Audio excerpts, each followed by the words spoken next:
आपकी कीमत best motivational Hindi story. बहुत दिन पहले की बात है। यह भगवान महात्मा बुद्ध लॉर्ड गौतम बुद्धा के समय की घटना है।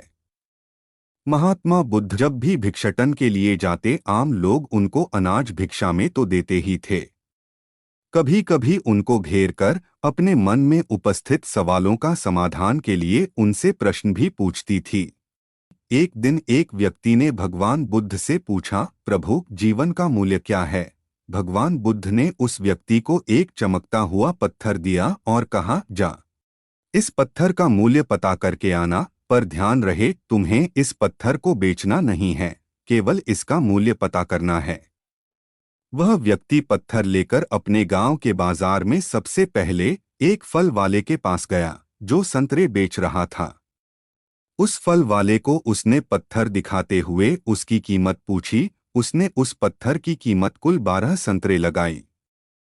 उसके बाद वह व्यक्ति एक सब्जी बेचने वाले के पास गया।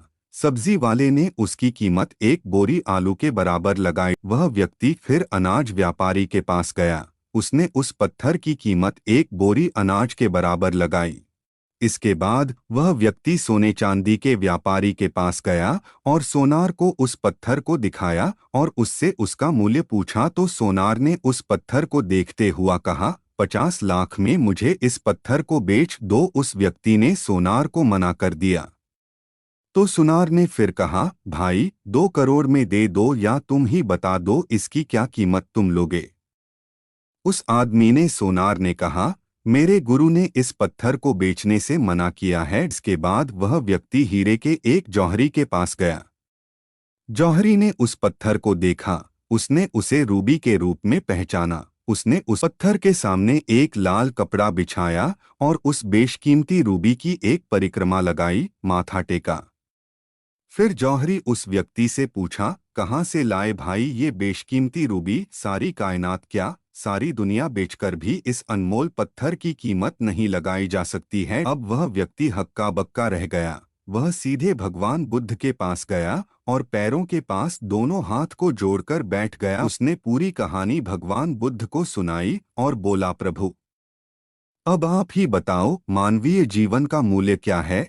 भगवान बुद्ध मुस्कुराते हुए बोले, फल वाला जो संतरे का व्यापारी था उसने पत्थर की कीमत 12 संतरे लगाई। सब्जी वाले ने एक बोरी आलू, अनाज व्यापारी ने एक बोरी अनाज, सुनार से 2 करोड़ और जौहरी ने इसे बेशकीमती माना। ठीक यही स्थिति तुम्हारे जीवन की भी है।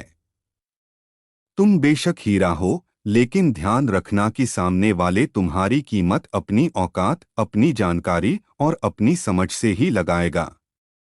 जीवन का मूल्य समझने के बाद वह व्यक्ति भगवान बुद्ध लॉर्ड गौतम बुद्धा के चरण स्पर्श किया और चुपचाप वहां से चला गया। उसे आज अपने जीवन का मूल्य समझ में आ गया था। अब वह अपना मानवीय जीवन श्रेष्ठ कार्य में लगाना चाहता है। इन ओपिनियन दोस्तों, हमें अपने जीवन और अपनी प्रतिभा का मूल्यांकन स्वयं करना चाहिए और पूरे आत्मविश्वास के साथ जीवन में कोई भी कार्य करना चाहिए। तभी आपको अपने जीवन में किए गए कामों पर संतोष और आनंद प्राप्त होगा। अब चाहे आप अपने आप को 12 सतंगरे लायक कामयाब बना लो या बेशकीमती बना लो, निर्णय आपका है। दोस्तों, आज की यह छोटी सी कहानी कीमत बस्ट मोटिवेशनल हिंदी स्टोरी आई गौतम बुद्धा स्टोरी इन हिंदी आपको अवश्य पसंद आई होगी और साथ ही इस कहानी से आपको खुश रहने मूल मंत्र मालूम हो गया होगा।